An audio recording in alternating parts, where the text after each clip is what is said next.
Assalamualaikum warahmatullahi wabarakatuh. Innal hamdalillah nahmaduhu wa nasta'inuhu wa nastaghfiruh wa na'udzu billahi min shururi anfusina wa min sayyiati a'malina may yahdihillahu fala mudilla lahu wa may yudlil fala hadiya lahu. Asyhadu an la ilaha illallah wahdahu la syarika lahu wa asyhadu anna Muhammadan 'abduhu wa rasuluh. Allahumma shalli 'ala Muhammad wa ala alihi wa ashabihi wa man tabi'ahum bi ihsanin ila yaumiddin. Ya ayyuhalladzina amanu taqullaha haqqa tuqatih wa la tamutunna illa wa antum muslimun. Ya ayyuhan nasu taqu rabbakumul ladzi khalaqakum min nafsin wahidah wa khalaqa minha zawjaha wa batha minhuma rijalan katsiran wa nisaa'a wattaqullaha alladzi tasaaluna bil arham innallaha kana 'alaikum raqiba. Ya ayyuhalladzina amanu taqullaha wa qulu qawlan sadida yuslih lakum a'malakum wa yaghfir lakum dhunubakum wa man yuti'illah wa rasulahu faqad faza fawzan 'azima amma ba'd. Fa inna asdaqal hadits kitabullah wa khairal hadyi hadyi Muhammadin sallallahu alaihi wasallam wa syarrul umuri muhdatsatuha fa inna kulla muhdatsatin bid'ah wa kulla bid'atin dhalalah wa kulla dhalalatin finnar. Ikhwanul fi din wa khati fillah rahimani wa rahimakumullah. Marilah kita tingkatkan ketakwaan kita pada Allah Azza wa Jalla dengan takwa yang sebenar-benarnya, yakni menjalankan perintah-perintah Allah dan Rasul-Nya serta meninggalkan larangan-larangannya. Sebelum kita masuk pada kelanjutan pembahasan kitab Syarh Salasatil Usul, mungkin ana tanyakan dulu, di kajian kita ini sudah pernah atau belum ana sampaikan tentang testernya, ya, testernya amalan sunnah ataukah amalan bid'ah, sehingga kita bisa mengetahui apakah amalan itu ada contohnya atau tidak, disyariatkan atau tidak. Di sini belum, ya, belum disampaikan itu, ya.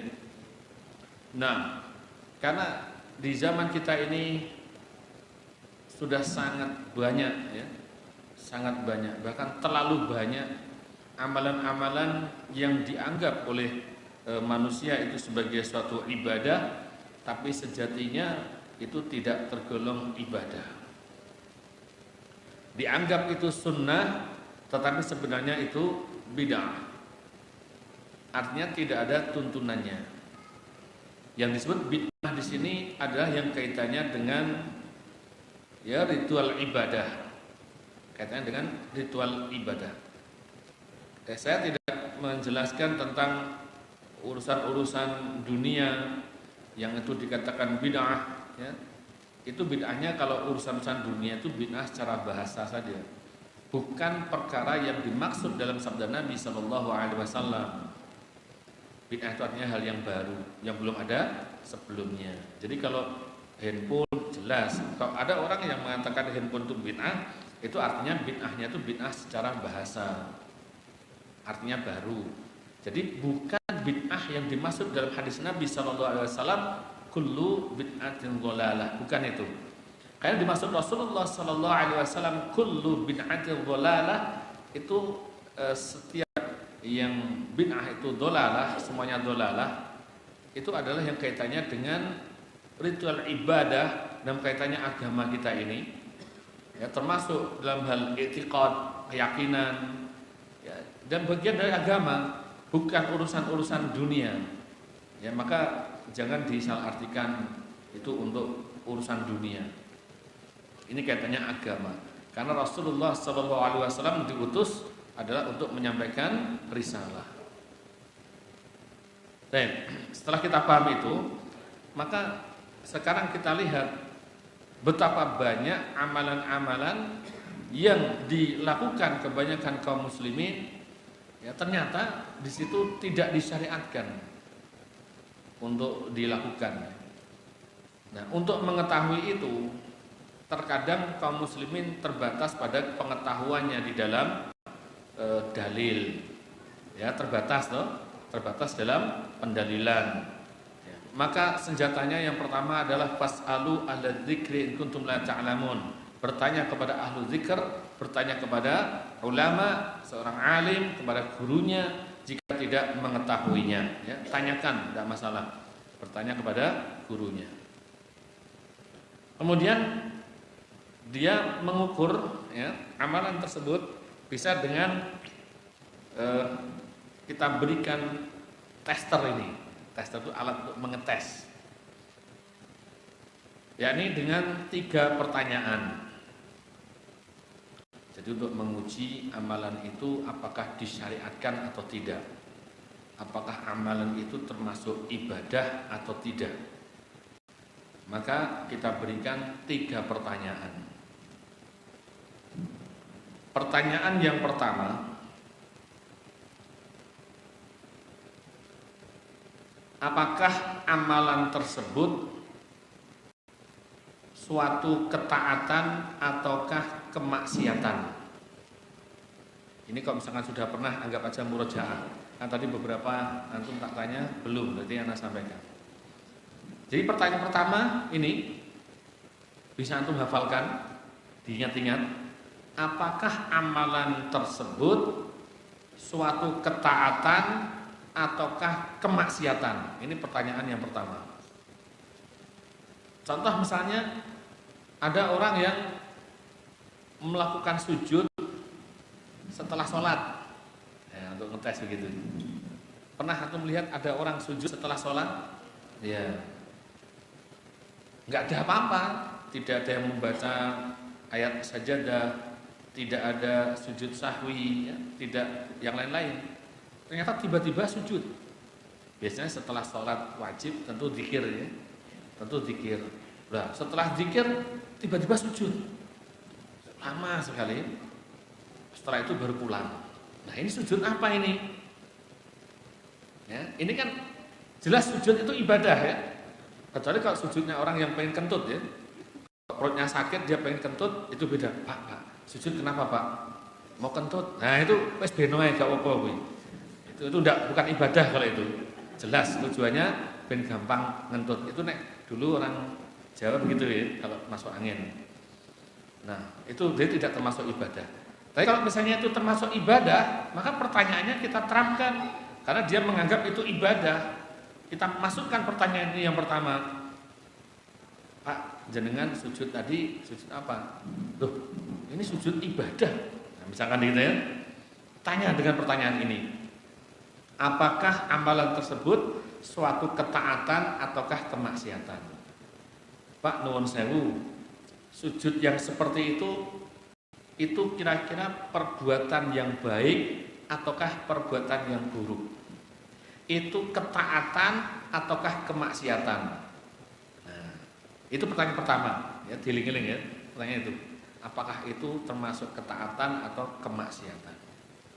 Kalau dia menjawab, ini maksiat Mas, gitu ya. Misalnya begitu. Loh, tidak apa-apa, namanya ini tester gitu. Tester itu bisa madu, bisa racun. Nah, makanya dites dulu. Pak, ini amalan kebaikan ataukah keburukan? Ketaatan atau kemaksiatan? Kalau jawaban dia itu kemaksiatan, ini kemaksiatan kok Mas. Wes gak usah diterusno. Ya, berarti masalah selesai. Kalau kemaksiatan hukumnya apa kalau kemaksiatan? Haram. Kemaksiatan berarti haram. Kalau haram berarti tidak boleh dikerjakan. Wis selesai. Bar salaman, Pak, sesuk coba lakoni neh. Haram hukumnya, kemaksiatan mbok lakoni gitu kan? Iya. Tapi kira-kira kalau jenengan jumpai seperti itu, jenengan tanya, Pak, ini ketaatan atau kemaksiatan? Enggak mungkin orangnya muni, ini maksiat Mas, enggak mungkin. Ya, enggak mungkin.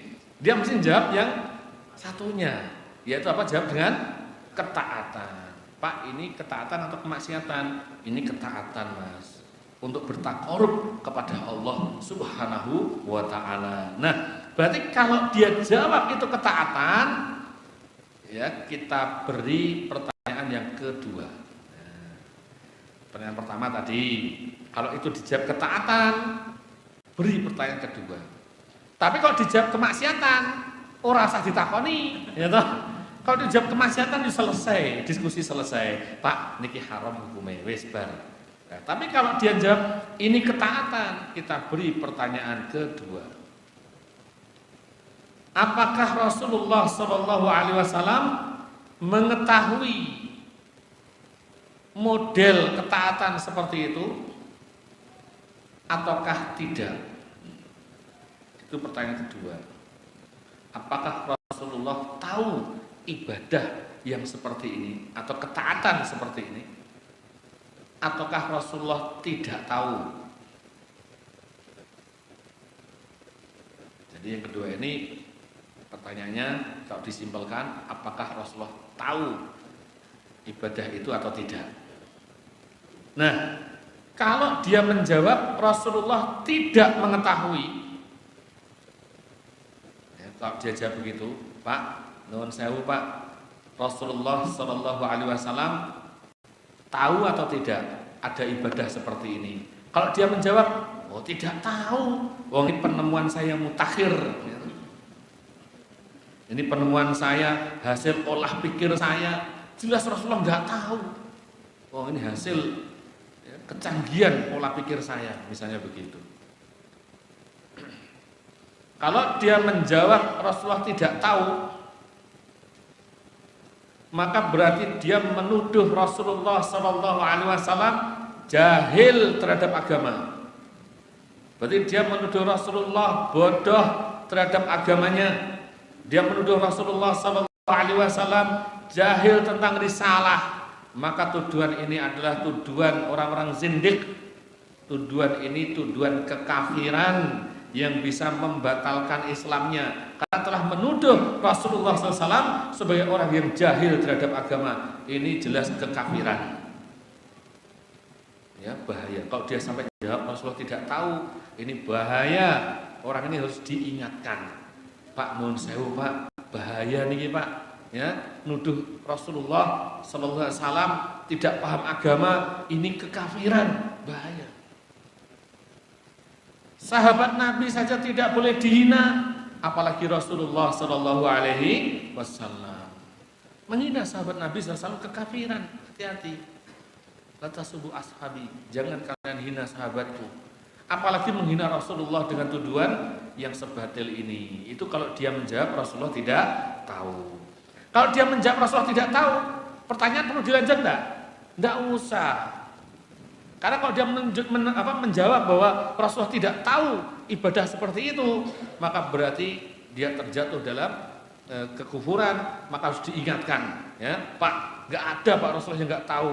Ibadah semua, ya, macam ibadah yang disyariatkan di dalam Islam ini semua Rasulullah pasti tahu. Kok jenengan ngomong enggak tahu itu gimana? Wis ora usah terusno ibadah iki gitu loh.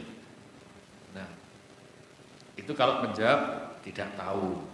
Nah, kalau dia menjawab Rasulullah tahu, nah gimana ini? Ini ngeyel ya. Ini Rasulullah tahu enggak ada ibadah seperti ini, Pak? Oh, tahu, pasti Rasulullah tahu. Kalau dia menjawab Rasulullah tahu, kita beri pertanyaan ketiga. Kita beri pertanyaan ketiga. Apakah Rasulullah Shallallahu Alaihi Wasallam menyampaikan ibadah itu kepada umatnya? Apakah Rasulullah Shallallahu Alaihi Wasallam menyampaikan hal itu kepada umatnya? Itu pertanyaan ketiga. Nah, ini jawabannya mesti ada dua, bisa tidak, bisa iya. Apakah Rasulullah Shallallahu Alaihi Wasallam menyampaikan hal itu kepada umatnya? Jika dia menjawab tidak, Rasulullah tidak menyampaikan hal itu, maka ini berarti tuduhan kepada Rasulullah Shallallahu Alaihi Wasallam bahwa Rasulullah telah berkhianat. Rasulullah telah berkhianat kepada Allah Subhanahu Wa Taala karena tidak menyampaikan risalahnya. Allah Azza wa Jalla memerintahkan Rasulullah untuk menyampaikan risalahnya. Kok sampai-sampai Rasulullah tidak menyampaikan kepada umatnya? Berarti beliau berkhianat. Dan tuduhan seperti ini, menuduh Rasulullah khianat, ini adalah kekufuran. Karena tidak mungkin Rasulullah SAW ya, menodai amanah dari Allah Subhanahu Wa Taala.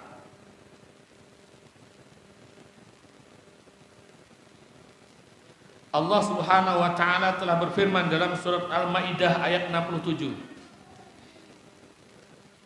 Allah telah firmankan ini dalam surat Al-Maidah ayat 67. A'udzubillahi minasyaitonirrajim. Ya ayyuhar rasul, balik ma anzalna ilaika min rabbik. Balik ma unzila ilaika min rabbik. Ya ayyuhar rasul, balik ma unzila ilaika min rabbik. Wa illam taf'al fama balaghta risalatah. Wallahu ya'simuka minan nas. Innallaha la yahdil qaumal kafirin. Ya ayyuhar rasul, wahai rasul, balik ma unzila ilaika min rabbik. Sampaikanlah apa yang diturunkan Rabbmu kepadamu. Berarti Allah Subhanahu wa taala ya memberikan wahyu kepada Rasulullah sallallahu alaihi wasallam dan Allah perintahkan agar supaya Rasulullah menyampaikan kepada umatnya. Wa illam taf'al, dan jika tidak kamu kerjakan, artinya apa yang diperintahkan Allah tadi, yaitu untuk menyampaikan kepada umatnya, ternyata tidak dikerjakan, fama balaghta risalatah, berarti engkau tidak menyampaikan amanatnya. Berarti engkau tidak menyampaikan amanatnya. Wallahu ya'simuka minan nas, innallaha la yahdil qaumal kafirin. Dan Allah memelihara engkau dari gangguan manusia. Sungguh Allah tidak memberi petunjuk kepada orang-orang kafir. Berarti menuduh Rasulullah khianat ikut termasuk kekufuran ya. Itu kalau dijawab gimana? Apakah Rasulullah menyampaikan hal itu atau tidak kepada umatnya? Kalau dijawab tidak menyampaikannya, maka itu kekufuran, karena menuduh Rasulullah khianat. Nah, kalau dijawab Rasulullah Sallallahu Alaihi Wasallam telah menyampaikan pada umatnya, gimana? Kalau sampai dia mengatakan, apakah Rasulullah menyampaikan ini pada umatnya, Pak? Apakah mengajarkan pada umatnya? Kalau dia sampaikan, ya, Rasulullah telah menyampaikan amalan ini kepada umatnya, maka jawaban kita apa? Langsung vonis. Jawaban kita adalah hatu burhanakum, tunjukkan dalil apa? Tunjukkan kalau memang Rasulullah menyampaikan, berarti dalil. Nek Rasulullah menyampaikan sabda Nabi kan? Sabda Nabi berarti dalil. Mana dalilnya? Sujudlah kamu setelah zikir sholat dengan sujud yang lama. Enggak ada dalil begitu ya, enggak ada dalilnya. Nah, kalau tidak ada dalil yang sahih, berarti tidak disyariatkan.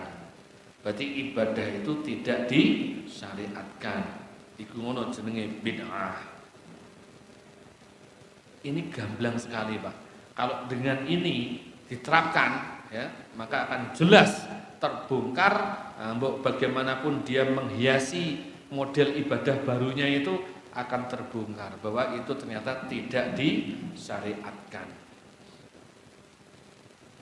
Ya, contohnya banyak ya, contohnya banyak.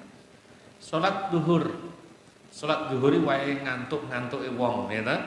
Salat duhur tuh ya tempatnya kadang istirahat itu. Bahkan ada jam istirahat di waktu salat duhur. Banyak juga yang mungkin tertidur misalnya. Muncul ide-ide ya, bagaimana untuk membangunkan mereka. Di waktu azan zuhur ditambahi as-shalatu khairum minan naum. Aja dipraktekno itu, geger iku. Nah, bagaimana orang-orang yang mengatakan bahwa oh ini bid'ah, tapi kan hasanah. Kenapa? Ditambahi ngono kan apa?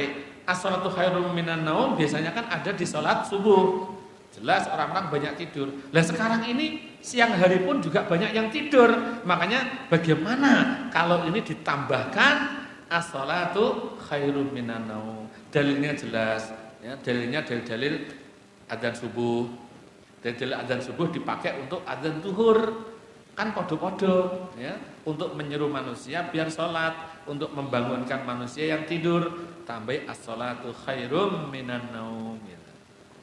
Nah, bagaimana keadaan ini? dites dengan ini bisa. Ya.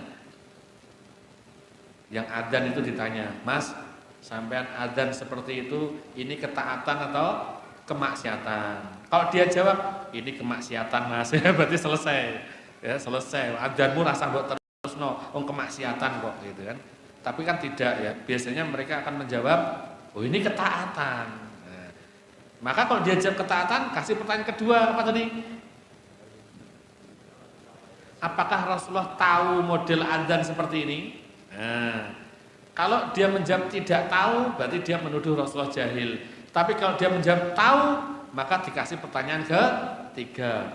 Apakah Rasulullah mengajarkan, ya, menyampaikan seperti ini kepada umatnya?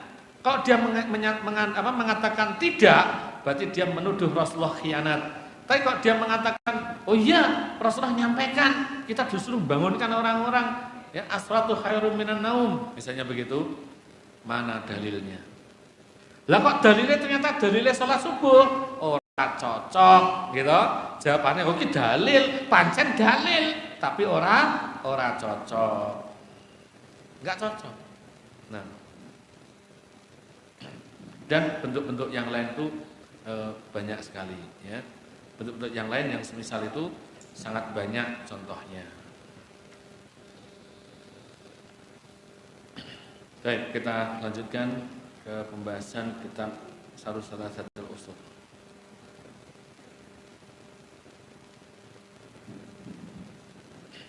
Kita sampai pada tulisan Syekh rahimahullah ta'ala, war-rabbu huwal ma'budu, war-rabbu huwal ma'budu.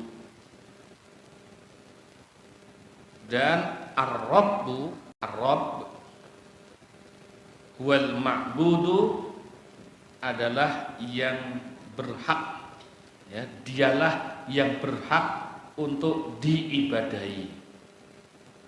Jadi kalau disebut Ar-Rabbu, maka huwal ma'budu, dia adalah yang berhak untuk diibadahi. Dan ini berarti haram hukumnya menamai manusia dengan Ar-Rabbu. Yang punya nama Ar-Rabbu, ya, harus diganti. Harus diganti. Karena Ar-Rabbu itu yang dimaksud adalah Allah Subhanahu wa taala, ya, wal ma'budu, dan dia adalah sesembahan. Dia adalah yang diibadahi. Nah, kalau itu diserahkan atau diarahkan kepada manusia, wah jelas ini bahaya. War-Rabbu wal ma'budu. Yushirul mu'alif rahimahullahu ta'ala, penulis rahimahullahu ta'ala mengisyaratkan ila qaulillahi azza wa jal, kepada firman Allah azza wa jal, inna rabbakumullahu alladzi khalaqas samawati wal arda fi sittati ayamin tsumma istawa 'alal 'arsy yushil laylan nahara yatlubuhu hasisan wasyamsa wal qamara wan nujuma musakhkharatin bi amrihi ala lahul khalqu wal amru tabarakallahu rabbul alamin. Ini firman-Nya dalam surah Al-A'raf ayat 54. Inna rabbakumullah, sesungguhnya Rabb kalian adalah Allah. Alladzi khalaqas samawati wal ard, yang menciptakan langit dan bumi dalam 6 masa. Kemudian beristiwa di atas arsy. Dia menutup malam kepada siang yang mengikutinya dengan cepat. Dan diciptakan pula matahari dan bulan dan bintang-bintang yang tunduk dengan perintahnya. ketahuilah atau ingatlah, menciptakan dan memerintah hanyalah hak Allah. Maha suci Allah, Rabb semesta alam. Ar-Rabbu wal ma'budu, maka Ar-Rabb adalah yang diibadahi. Disebut Ar-Rabb adalah yang diibadahi. Ai huwa alladhi yastahiqu an yu'bada, yakni yang berhak untuk disembah, yakni yang berhak untuk disembah. Au huwa alladhi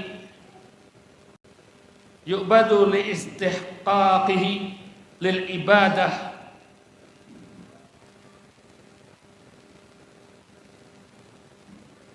maka Ar-Rabb di sini diibadahi karena memang dialah yang berhak. Rabb di sini diibadahi karena dialah yang berhak. Walaisal ma'na anna kulla man ubida fahuwa rabbun. Maka dari sini maknanya tidaklah semua yang disembah atau semua yang diibadahi adalah Rabb. Kalau Ar-Rabb itu adalah yang berhak diibadahi, ya. Ar-Rabb itu adalah yang berhak diibadahi. Tetapi yang diibadahi atau yang disembah tidaklah disebut mesti harus Ar-Rabb. Bingung kan? Nek Ar-Rabb disebut Ar-Rabbu, Rabb. Disebut Ar-Rabbu itu pasti yang diibadahi. Tapi kalau yang diibadahi belum tentu disebut Ar-Rabb. Tidak semua yang diibadahi itu disebut Ar-Rabb. Walaisal makna anna kulla man ubida fahuwa rabbun, dan tidaklah bermakna semua yang diibadahi itu mesti disebut Ar-Rabb. Fal alihatul lati tu'badu min dunillahi azza wa jalla wa takhadhaha ubaduha arbaban min dunillah laysat arbaban. Arbaban itu bentuk jamaknya Rabb. Jadi sesembahan-sesembahan. Fal alihat, alihat itu sesembahan-sesembahan, ya, selain Allah yang disembah, yang diibadahi oleh penyembah-penyembahnya. Jadi ada yang diibadahi selain Allah, ada yang disembah selain Allah oleh manusia.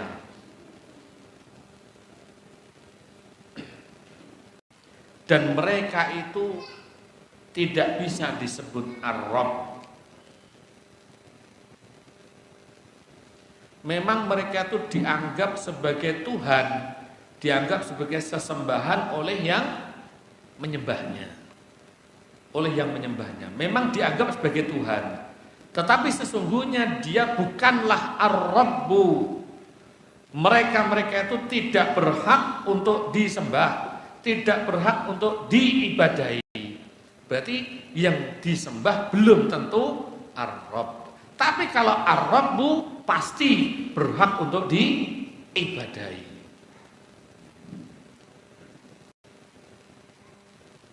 Ya, banyak Tuhan, ya. Tuhan banyak sekali. Yang disembah-sembah, diibadahi itu banyak sekali. Tetapi mereka tidaklah disebut Ar-Rabb. War-Rabbu wal khaliqul malikul mudabbiru li jami'il umur. Dan Ar-Rabbu wal khaliqu, dia adalah yang menciptakan. Dia adalah yang menciptakan. Al-Maliku, yang menguasai atau yang memiliki seluruh alam ini. Al-Mudabbiru, yang mengatur, yang memelihara seluruh alam ini. Li jami'il umur, ya, segala urusan, yang memiliki segala urusan, yang mengatur segala urusan, yang menciptakan semua makhluk. Itulah Ar-Rabb. Nah, sekarang yang mereka sembah-sembah itu bisa enggak memiliki, ya, seperti ini? Mampu apa tidak dia menciptakan segala sesuatu? Mampu atau tidak memelihara sesuatu? Ya, tentu tidak mampu. Mereka tidak mampu menciptakan, tidak mampu memiliki, tidak mampu mereka mengatur, memelihara segala urusan. Maka berarti mereka itu bukanlah Ar-Rabbu.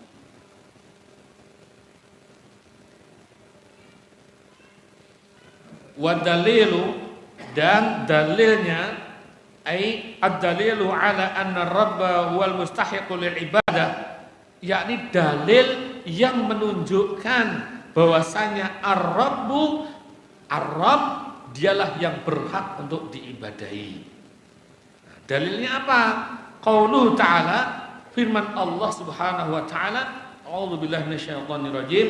Ya ayuhan nas u'budu rabbakumul ladzi khalaqakum walladzina min qablikum la'allakum tattaqun alladzi ja'ala lakumul arda firasyan was samaa'a binaa'a wa anzala minas samaa'i maa'an fa akhraja bihi minas thamarati rizqan lakum fala taj'alu lillahi andadan wa antum ta'lamun. Ini dalilnya, dalil yang menunjukkan bahwa Ar-Rabb adalah yang berhak diibadahi, satu-satunya yang berhak diibadahi. Dalilnya adalah surat Al-Baqarah ayat 21-22. Surat Al-Baqarah ayat 21-22. Ayat ini diawali dengan ya ayyuhan nas.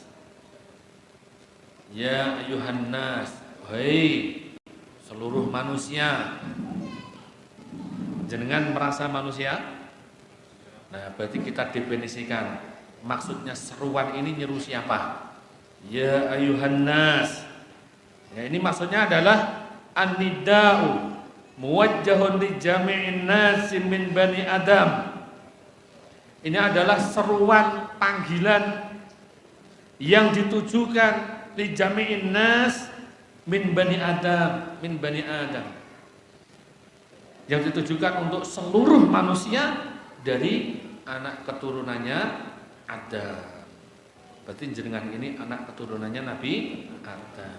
Berarti anak keturunannya Nabi. Ya, makanya nek sing ngomong aja ngenyek aku keturunannya Nabi. Ini bener. Nabi Adam. Lu tenan lho, sampean gak percaya. Percaya toh?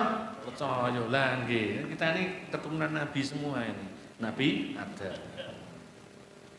Enggak boleh menghina ya. Anidahu wajhu li jami'in nas min bani Adam. Amarahumullahu azza wa jalla an ya'buduhu, dan Allah Subhanahu wa taala memerintahkan mereka untuk menyembahnya. Namanya Allah yang berhak, Allah yang memiliki hak, hak tertinggi yaitu diibadahi, disembah. Dan Allah Subhanahu wa taala, ya, orang yang berhak, manusia saja kalau mengatakan berhak, berarti orang yang dikenai itu harus melaksanakan kewajiban. Ya, seorang suami punya hak atas istrinya. Berarti untuk melaksanakan hak suami, istri harus ngapain? Harus melaksanakan kewajiban. Seorang suami yang berhak, memiliki hak kepada siapa? Kepada istrinya. Berarti istrinya memiliki kewajiban. Istri berhak atas suaminya. Berarti haknya istri wajib dipenuhi oleh suami. Berarti haknya istri kewajiban bagi suami. Nah, ini Allah SWT berhak untuk diibadahi. Allah punya hak, dan ditambahkan lagi Allah memerintahkan, Allah memberikan perintahnya kepada semua manusia untuk menyembahnya. An ya'buduhu wahdahu la syarika lahu, untuk menyembahnya saja dengan mentauhidkannya, la syarika lahu, dan tidak menyekutukannya, tidak mengadakan sekutu-sekutu baginya. Fala yaj'alu lahu andada, dan tidak menjadikan bagi Allah itu adanya tandingan-tandingan. Tidak boleh ada dia adakan tandingan-tandingan bagi Allah. Wa yubayyinu, dan di sini Allah SWT menjelaskan annahu inna mastahaqqal ibadata likaunihi wal khaliqa wahdahu la syarika lahu. Dan di sini Allah SWT menjelaskan bahwasanya Allah lah satu-satunya yang berhak untuk diibadahi. Likaunihi wal khaliqa wahdahu la syarika lahu, karena sebab dialah Allah Subhanahu wa taala yang menciptakan, satu-satunya Ar-Rabb yang menciptakan segala sesuatu, maka jangan menyekutukan baginya, jangan mengadakan sekutu-sekutu baginya. Sekarang intisarinya, antum kok ditanya, Mas, kenapa? Ya, kenapa Allah kok disebut Ar-Rabbu? Kenapa kok disebut Ar-Rabbu?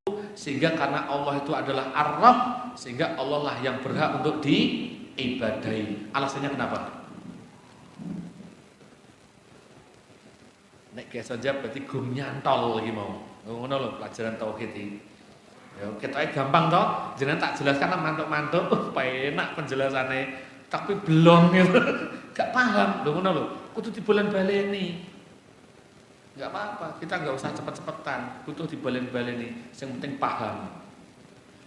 Tadi kan saya sudah jelaskan panjang, dualil panjang gitu ya.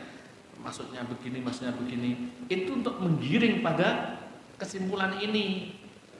Nah, kenapa Allah itu disebut Ar-Rabb? Sehingga karena Allah itu Ar-Rabb, Allah lah yang berhak untuk diibadahi. Kenapa kok tidak yang lain? Tadi sudah disampaikan. Kenapa? Alasannya? Karena Allah yang menciptakan segala sesuatu. Karena Allah yang menciptakan segala sesuatu. Sedangkan Tuhan-Tuhan itu tidak ada yang mampu menciptakan segala sesuatu.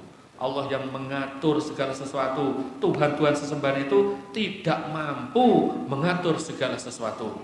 Allah yang memiliki mulai dari timur hingga barat, memiliki semua alam semesta ini, jagat raya ini milik Allah Subhanahu wa taala, dan tidak ada satupun yang mampu menandingi Allah dari sisi ini. Maka yang berhak itu Ar-Rabb adalah Allah Azza wa Jalla.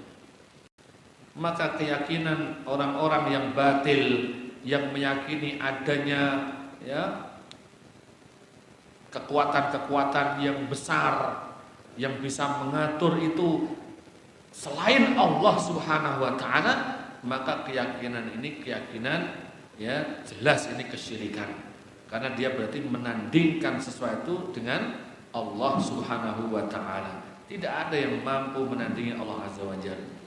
Dan parahnya ya karena keyakinan batil ini, sehingga sebagian manusia bahkan mengaku muslim ya, berduyun-duyun meminta perlindungan kepadanya, kemudian meminta ya permohonan-permohonan yang seharusnya hanya Allah Subhanahu wa taala yang mampu untuk mengabulkan permintaan mereka, tapi dimintakan kepada ya selainnya itu, kepada tandingan-tandingan Allah. Apalagi perkataan orang yang stres, orang yang batil itu ya mengatakan bahwa Rasul malaikat aja datang kepadaku nangis-nangis, itu wong sableng gitu. Mosok dia manusia biasa, nabi juga bukan, wali juga bukan, apalagi ya dia dari ritualnya itu penuh dengan kesyirikan. Dari awal dia mendapatkan ilmu itu sudah batil itu. Dia mendapatkan ilmu dengan cara sihir seperti itu. Ya, bagi yang belum tahu ya tidak usah tertarik. Yang belum tahu tidak usah tertarik. Ingat bahaya itu. Mempelajari sihir itu kafir. Mempraktekannya kafir. Mengajarkannya kafir. Oh, rasa cedak-cedak ya. Harus sihir gak usah cedak-cedak. Ya, tidak perlu. Orang-orang seperti ini banyak berentayangan, ya, tidak usah tertarik pada mereka. Selamatkan keluarga kita. Kalau ada yang ingin menuju ke yang seperti itu, ya dicegah karena untuk menyelamatkan akidah. Ya. Akidahnya sudah rusak gitu, ya udah rusak. Masa malaikat dikatakan seperti itu, ya, tunduk padanya. Bahkan Rasul aja datang. Waliyadzubillah.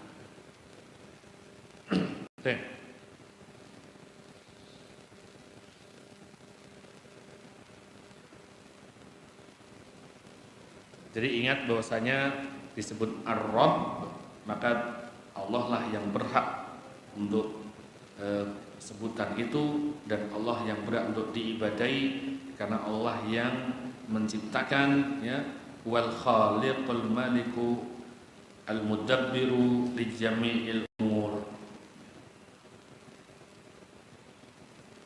Ya ayuhan nas, ubudu rabbakumul ladzi khalaqakum. Qauluhu alladzi khalaqakum, firmannya di sini, ya ayuhan nas, hai manusia, ubudu rabbakum, sembahlah Rabb kalian, alladzi khalaqakum, yang telah menciptakan kalian. Hadhi sifatun kasyifatun tu'allilu ma sabaqa. Maka di sini Allah sebutkan perintahnya, ubudur rabbakum, sembahlah Rabb kalian, artinya sembahlah Allah. Alasan dari penyebutan ini ada setelahnya, alladzi khalaqakum, itu alasannya. Kenapa disuruh nyembah? Alladzi khalaqakum, yang menciptakan kalian, itu alasannya. Maka disebutkan di sini adalah sifat yang menjelaskan pernyataan yang sebelumnya. Ini adalah yang menjelaskan pernyataan sebelumnya. Jadi alladzi khalaqakum menjelaskan ubudur rabbakum. Itu alasannya. Kan pernyataannya seperti itu. Maka kenapa kamu menyembah? Ya karena Allah yang menciptakan kita.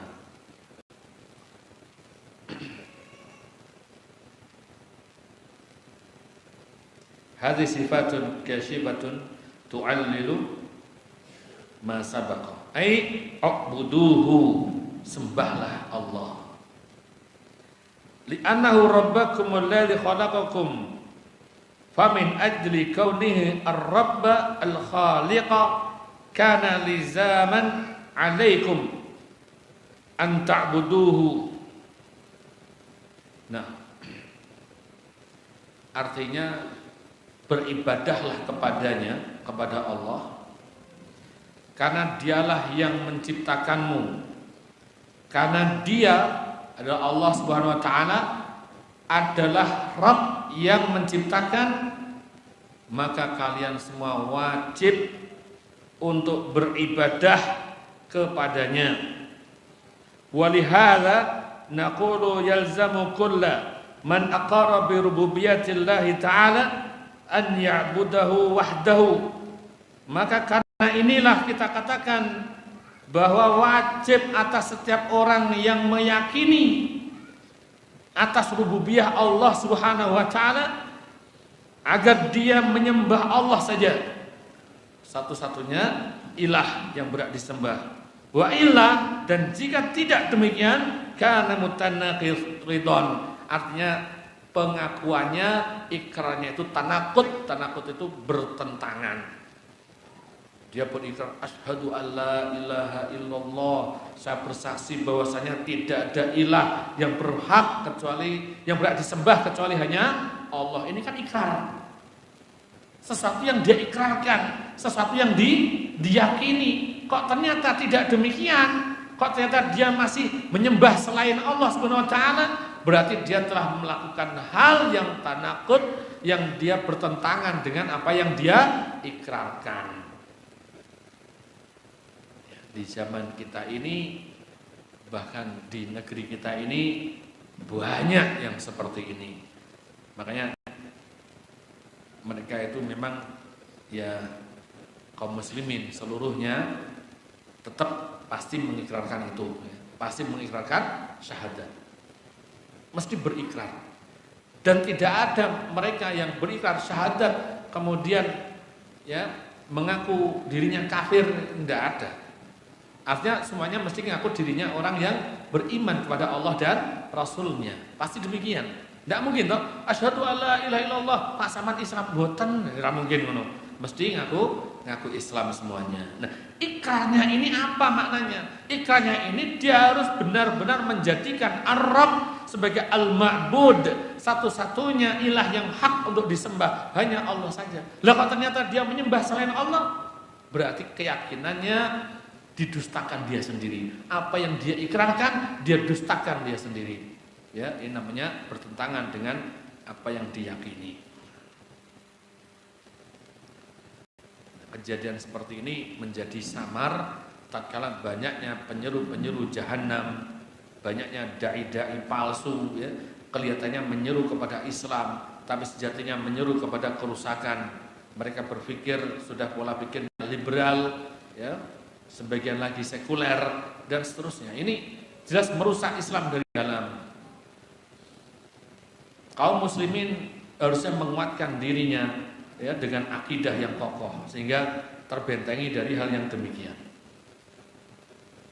Karena merusaknya mereka itu ya sudah menyerang akidah kaum muslimin sekarang ini. Banyak orang Islam yang dia minder dengan agamanya, yang dia ya meremehkan urusan-urusan ubudiyah. Urusan-urusan penyembahan ini dianggap remeh. Makanya kita lihat ada orang yang ganti-ganti agama ya. Ganti-ganti agama itu randu dosa belas, dianggap enteng ya. Sekarang nikah dapat Nasrani jadi Nasrani, dapat Yahudi jadi Yahudi, mulah maleh. Ya sesuk nek kalau untuk Islam tak balik Islam neh gitu. Jadi bolak-balik seperti itu. Itu tidak ada rasa takut-takutnya, nggak merasa dosa sama sekali. Ya, padahal dia ngakunya Islam dulunya. Nah, kejadian ini banyak. Bahkan pernah di satu kantor di instansi penting, di instansi besar di Indonesia ini, ya ada seorang yang punya jabatan tertentu di situ, ya, menanyakan kepada saya, ya Ustadz, bagaimana hukumnya, ya kalau kita terjebak dalam suatu rapat misalnya, loh rapat kok terjebak? Yang menjebak sampean kok rapat? Gimana itu? Jebakannya gimana? Ya saya diundang, berarti bukan jebakan ya. Masa ada undangan jebakan? Enggak ada. Ya undangan rapat. Kemudian di rapat itu ternyata mungkin ada sekitar 12 atau berapa bilangannya saya lupa. Jadi itu dari Nasrani. Memang pejabat-pejabat tingginya itu qadarullah di situ Nasrani. Dan dia sendiri yang Muslim. Dia sendiri yang Muslim. Kemudian saat ditanya, ya ditanya agamanya, dia mengatakan saya Kristen. Inna lillahi wa inna ilaihi raji'un. Jadi dia ini Muslim asli Muslim, tapi karena sungkan, karena di situ yang pesertanya itu banyak Nasrani, pejabat-pejabat juga, akhirnya dia mengatakan Kristen. Waliyadzubillah. Ini ya, bagaimana hukumnya? Sangat-sangat berbahaya ini. Ya sangat-sangat berbahaya. Ini ada pendustaan di situ. Dia dustakan dengan ucapannya dan dilakukan dengan sadar tanpa paksaan. Ingat ilal mukrah, yang bisa menafikan ini hanyalah karena paksaan. Kalau dia dipaksa, ya pistol ada di kepalanya. Kalau kamu tidak mengatakan itu, biar mati. Itu temanmu ada mati dua itu. Nah, itu sudah terbukti namanya wis ora didendeni. Ya, udah kelihatan orang temannya mati dua. Ya, guyon sampean. Oh guyon piye bedil tenan kuwi kok. Nah, kalau udah seperti itu berarti kondisi yang sangat memaksa itu. Seperti yang dialami oleh Ammar bin Yasir radhiyallahu anhuma. Seperti yang dialami oleh Ammar bin Yasir. Itu seperti itu, ilmu kecuali yang mukrah. Mukrah itu kondisi yang sangat terpaksa. Lah sedangkan orang tadi keadaannya benar-benar tidak ada paksaan. Enggak ada yang maksa. Apa ada yang memaksa dia seperti itu? Enggak ada. Apakah dia mengucapkannya tanpa sadar? Sadar. Ya alhamdulillah ya. Inilah bahayanya kalau akidahnya lemah. Kalau akidahnya tidak kokoh, ya kaum muslimin butuh dikuatkan akidahnya ini. Ya. Jangan minder beragama Islam ya. Syahadu bi ana muslim. Tunjukkan, persaksikan loh, saya ini muslim. Gitu loh. Saya ini muslim. Enggak mau saya suruh seperti itu. Saya muslim. Nah gitu. Harus berani. Mas, sampai lihat konser dangdutan enggak, Mas? Nanti malam. Oh enggak, saya muslim kok. Ngono lho. Mas, sampean delok, Mas. Oh delok karep dhewe. Lah kok iso? Saya muslim kok. Lagi ini pengakuan yang keliru.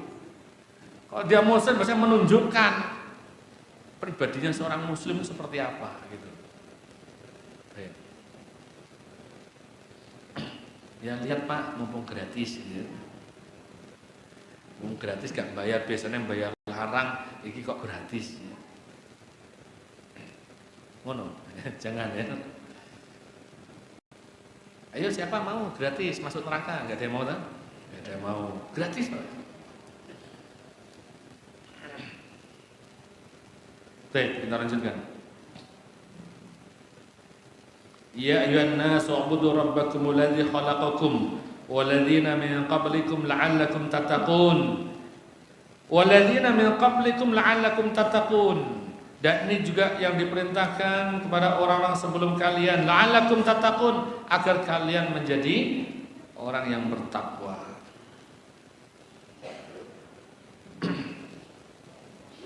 Ai min ajal an tahsulu ala taqwa. Artinya maksudnya adalah agar kalian bisa meraih ketakwaan. Min ajal an tahsulu ala taqwa. Wa taqwa, dan takwa itu ya'takhadhu wiqayatin min azabillahi azza wa jal bi ittiba'i awamirihi wa ijtinabi nawahi. Dan takwa itu adalah melindungi dirinya dari azab Allah azza wa jalla. Melindungi dirinya dari azab Allah azza wa jalla. Atau bisa dikatakan takwa ini adalah pelindung, ya, pelindung yang menghalangi antara dirinya dengan sesuatu yang membinasakan. Yang pelindung, benteng ya, atau benteng yang menghalangi antara dirinya dengan sesuatu yang membinasakan. Yang membinasakan neraka. Berarti yang membentengi dirinya dengan neraka.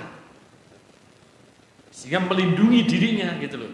Yang dimaksud melindungi dirinya dari azab Allah Subhanahu wa taala, yaitu dengan ketakwaan. Kalau ada orang yang seperti tadi keadaannya, atau yang di bawahnya itu, misalnya ada orang yang masih senang, ya, senang misalnya yang sering terjadi inilah konser dangdut koplo misalnya, pas yang diundang itu, ya, penyanyi sing ayu-ayu, pakaiannya sing gak pakai komplit, yaitu dia di depan seperti itu, ditanyakan pada ustaz. Orang seperti ini tanya pada ustaz, Ustaz, saya ini kok sulit mengendalikan nafsu saya Ustaz. Ya, saya kalau lihat penyanyi dangdut koplo yang cantik-cantik itu kok pengen lihat di depan sendiri. Itu gimana Ustaz? Nah, kalau antum jadi ustaznya jawabannya piye? Enak pertanyaan ngono kuwi. Lah itu jawabannya gimana? Jawab dengan ini, bertakwalah kepada Allah. Ora sampe hujat. Ngono kuwi terang, wah ora usah ngono. Ustaz itu jawabannya simpel aja. Bertakwalah kepada Allah azza wa jalla. Ngono ae. Ora usah dijelasno kemungkaran iki kesuwen. Bertakwalah pada Allah azza wa jalla. Berarti orang ini tidak bertakwa. Dia harusnya bertakwa pada Allah. Kalau dia bertakwa pada Allah azza wa jalla, karena takwa itu adalah yang bisa menjadi benteng antara dia dengan sesuatu yang dianggap bisa membinasakannya. Kalau itu misalkan neraka, maka ini bentengnya dia yang melindungi dia dari kebinasaan, dari azab Allah Subhanahu wa taala. Kalau nggak ada takwa, berarti antara dia dengan yang membinasakan itu sangat dekat, bahkan dia bisa nyebur ke dalamnya. Ya, inilah takwa ya.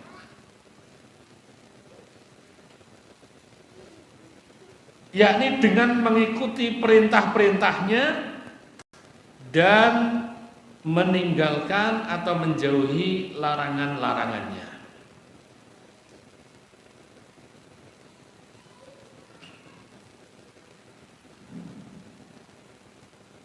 Alladzi ja'ala lakumul arda firasya. Alladzi ja'ala lakumul arda firasya. Yang menjadikan bagi kalian bumi ini sebagai hamparan.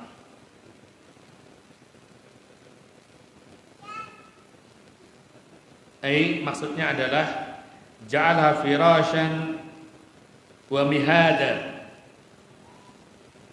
nastamti'u fiha bin ghairi masyaqqatin wala ta'bin. Yakni yang menjadikan bumi ini firasyan wa mihada sebagai hamparan, tempat kita bisa bersenang-senang,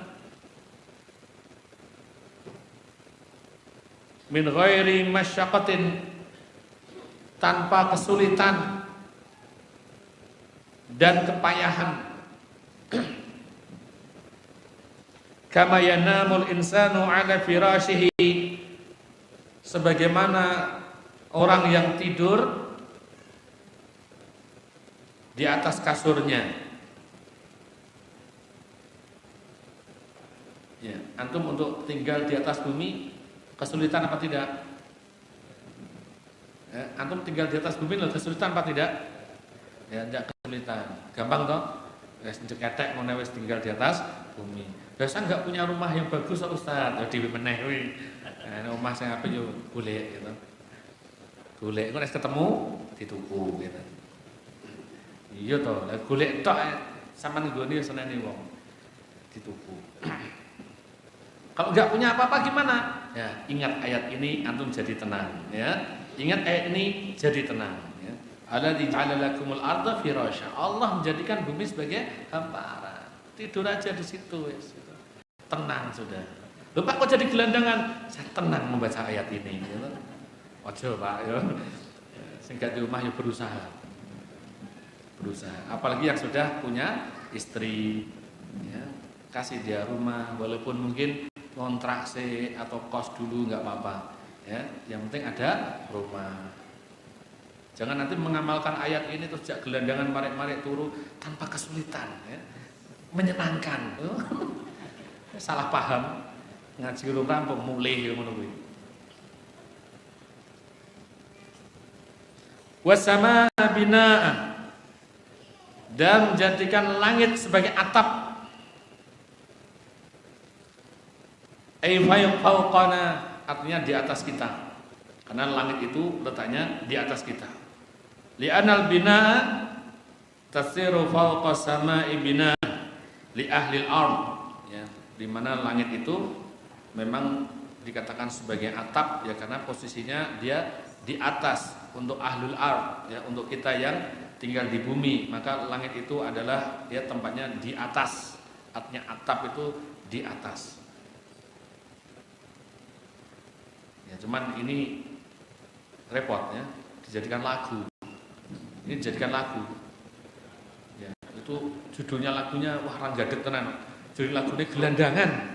Itu langit sebagai atapnya gelandangan. Nah, kan ini salah makna ini.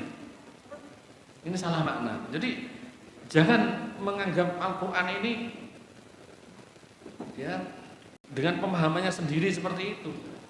Mosok judul lagunya gelandangan, isinya bawa ayat, cuman ya memang isinya terjemahan Indonesianya. Tapi kan seperti ini isinya, langit itu sebagai atapnya. Jadi maksudnya atap ini apa? Ini maksudnya langit berada di atas kita, karena langit itu terletak di atas memang. Ai fawqana li'anal bina'a tasiru fawqas sama'i bina'an li ahli al-ard wa hiya saqfun mahfudun, dan dia ini sebagai atap yang terpelihara, ya, merupakan atap yang terpelihara. Kama qala Allah Ta'ala, sebagaimana firman Allah Subhanahu wa ta'ala, wa ja'alna sama'u saqfan mahfudha. Sebenarnya dalam firman-Nya, dan kami menjadikan langit itu sebagai atap mahfudha yang terpelihara. Ini surat Al-Anbiya ayat 32. Wa anzala minas sama'i ma'an, dan Allah turunkan dari langit itu ma'an, ya, air. Dialah yang menurunkan dari ketinggian, yaitu dari ini air, ya, ma'an, air itu artinya air hujan. Ai anzala minal uluwi, yang menurunkan dari ketinggian, minas sahab, dari awan, ma'an tahura, air yang suci. Ini maksudnya apa? Air hujan. Maksudnya air hujan. Allah yang menurunkan hujan. Bukan ini, bukan siapa? Pawang hujan, ya. Yang menurunkan hujan itu Allah Subhanahu wa ta'ala, bukan pawang hujan. Ini kok lama enggak hujan, ya? Kalau pawang hujan itu menahan hujan. Tapi kalau di sini kesirikan apa? Kalau minta hujan apa di sini? Kalau minta hujan gitu. Apa ada yang mendatangi dukun gitu? Enggak ada tuh. Ya, kenapa? Dukun mungkin nyerah mungkin, ya. Enggak bisa dia, ya. Enggak ngatasi. Mungkin kecuali dia bohong, ya. Dibayari larang terus akhirnya dia ngaku-ngaku gitu. Tapi yo enggak bisa. Karena ini jelas-jelas yang mampu untuk ini adalah Allah Subhanahu wa ta'ala. Dan pawang hujan sendiri dia sebenarnya dusta, ya. Sebenarnya dusta. Karena pawang hujan sendiri dia tidak mampu apa-apa sebenarnya. Itu Allah Azza wa Jalla yang memang kalau memang wis terang dane hujannya tertahan, ya Allah yang menahannya. Bukan karena pawang-pawang itu. Tidak benar semua. Di Cepu sana pernah terjadi ada suatu nikahan besar, perhelatan besar, ya, kemudian itu bukan musimnya itu. Kan musim kemarau. Dan ternyata hujannya lebat sekali. Hujan lebat sekali, kemudian dia manggil pawang hujan. Pawang hujan pakai lidi apa sodo Cino itu banyak sekali, dipagri itu, disumet semua. Tengah hujannya tambah lebat lagi, langsung dia borong sak berangkas itu, ditambah lagi sodo banyak sekali itu, sekeliling areanya, ya, dikuasai dia. Nah, ternyata hujannya tidak malah berhenti, malah nemen ditambah angin. Nah, tambah angin bubrah kabeh, ya, salon-salon speaker itu jatuh, kemudian amplifiernya meledos, ya. Amplinya sampai konslet itu, ya, terus meja kursinya terbalik semua. Nah ini akhirnya pawang hujannya dipisui kalau di rumah, ya. Wah piye to, mantra gak dulu, nah, itu berantem sendiri mereka. Akhirnya pawang hujannya pulang ya muni-muni, ya toh. Aku surat dibayar malah gitu, berantem sendiri. Nah, mudah-mudahan dia pensiun setelah itu, ya. Dia tobat jadi pawang hujan. Ya karena memang tidak mampu, ya. Ini bukan urusan manusia, bukan urusan manusia.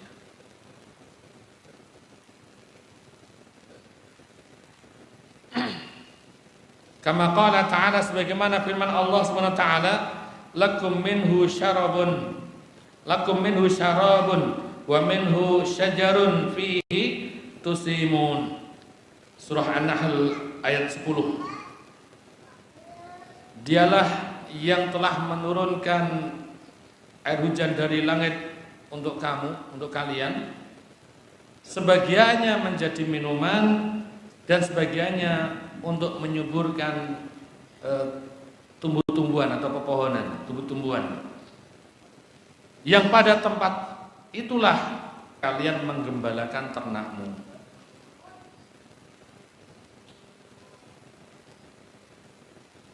Fa akhraja bihi minas samarati rizqan lakum, dan mengeluarkan dengannya itu minas samarat, buah-buahan, rizqan lakum, yang merupakan rizki bagi kalian. Ai ata'alakum, ini maksudnya adalah sebagai pemberian kepada kalian. Wa fi ayatin ukhra, dan di ayat yang lain disebutkan mata'an lakum wa li an'amikum, sebagai kesenangan kalian dan untuk binatang-binatang ternak kalian. Ini dalam surat An-Nazi'at ayat 33. Fala taj'alu lillahi andadda, maka janganlah menjadikan bagi Allah itu tandingan-tandingan. Ini larangan dari Allah Subhanahu wa taala. La taj'alu li hadzal ladzi khalaqakum, jangan menjadikan tandingan-tandingan bagi Allah, karena Allah telah menciptakan kalian. Wa khalaqal ladzina min qablikum, dan yang menciptakan orang-orang sebelum kalian. Wa ja'ala lakumul arda firasya was samaa binaa wa anzala lakum minas samaa'i maa'an fa akhraja bihi minas thamarati rizqan lakum. La taj'alul lahu andadan, maka jangan kalian jadikan bagi Allah andada, tandingan-tandingan. Ta'budunaha, kalian menyembah mereka. Kama ta'budunallah, sebagaimana kalian menyembah Allah. Au tuhibbunaha kama tuhibbunallah, kalian mencintai Allah, mencintai mereka seperti mencintai Allah. Fa inna dzalika ghairu laiqin bikum, maka ini sungguh tidak patut, tidak pantas bagi kalian. La aklan wala syar'an, baik secara akal maupun secara syar'i. Ya, sungguh ini kedurhakaan yang sangat besar. Setelah kita dijelaskan sedemikian rupa, ya, bahwasanya Allah menciptakan kita, Allah ya berikan nikmat-nikmatnya sangat banyak ini, Allah turunkan air hujan, Allah tumbuhkan darinya berbagai macam kemaslahatan, kenikmatan untuk manusia berupa buah-buahan yang menjadi rizki untuk kalian, dan sangat banyak sekali ya kemaslahatan nikmat dari Allah Azza wa Jalla atas dari apa yang disebutkan dalam ayat ini. Tetapi ternyata kok sampai ada manusia yang menjadikan tandingan sesembahan dia selain Allah, maka sungguh sangat tidak patut, dan itu merupakan kedurhakaan yang besar, ya, kesyirikan.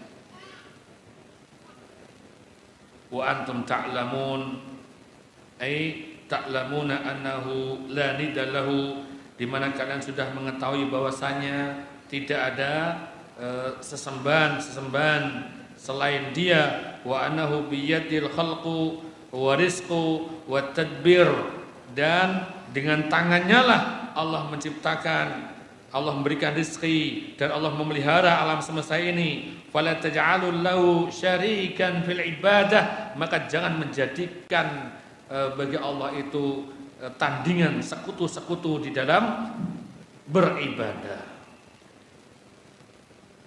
Nah,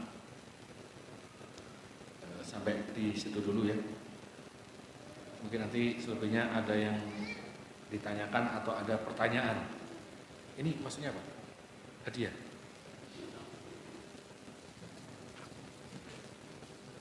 Empat ini ya. Ini untuk ikhwan semua atau akhwatnya ada? Oh, ini ikhwan. Oh, iya, bajunya ikhwan ini.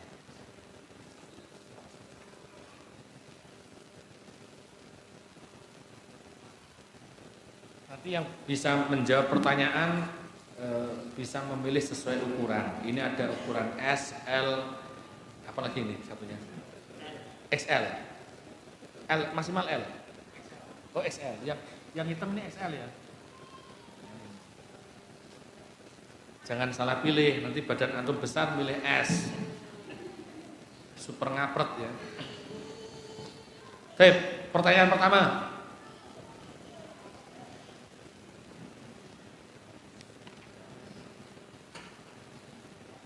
Sebutkan 3 alasan kenapa Allah Subhanahu wa taala disebut Ar-Rabbu, yang sehingga dengannya itu berhak untuk disembah. Mas. Ya.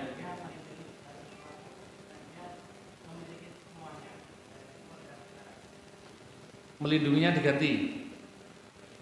Bukan melindungi. Al-Khaliq, Al-Malik, Al-Mudabbir. Al-Khaliq yang menciptakan, Al-Malik yang menguasai, memiliki segala sesuatu, Al-Mudabbir yang memelihara segala sesuatu. Yes, gak apa-apa, dimilih. Ayo. Antum ini kayaknya S ini. Ya toh, kalau XL gede.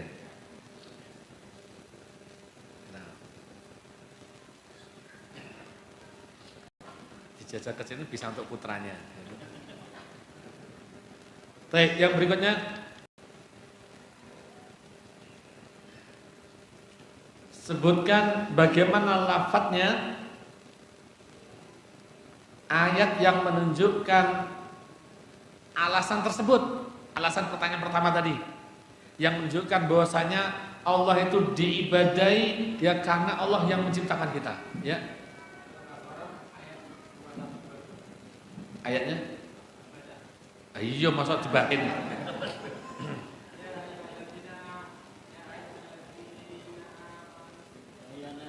Ya ayuhan nas. Ya cukup. Nah di situ. Min qablikum la'allakum tattaqun. Ya, sedangkan ayat yang kita maksud yang ini, ya ayuhan nas u'budu rabbakumul ladzi khalaqakum. Nah di situ.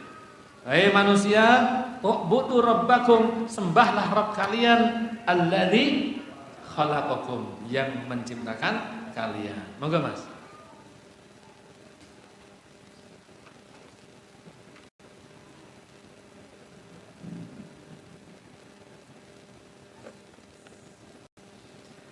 Pertanyaan berikutnya, sebutkan 3 pertanyaan untuk tester, untuk menguji apakah amalan itu disyariatkan atau tidak. Pertanyaannya saja, Mas Pero.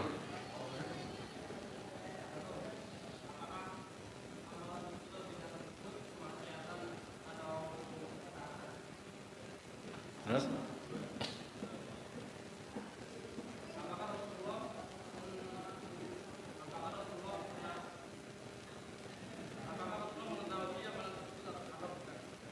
Atau tidak?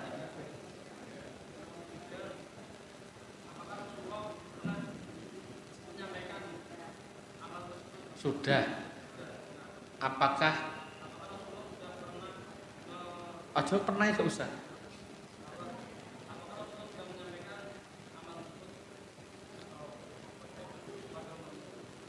Apakah Rasulullah SAW sudah menyampaikan hal itu kepada umatnya? Nah, monggo.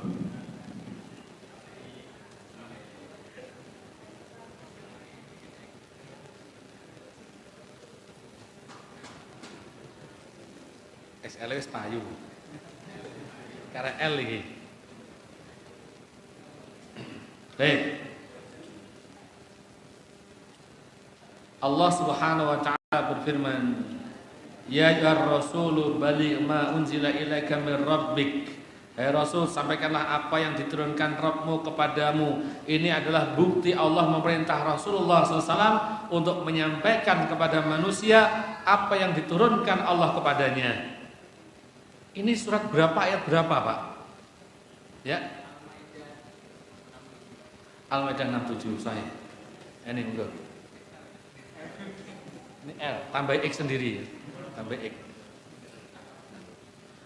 Cukup, antum masih ramping ya. Ya, halas. Kita tutup dengan doa kafaratul majelis. Subhanallah wa bihamdihi asyhadu an la ilaha illa anta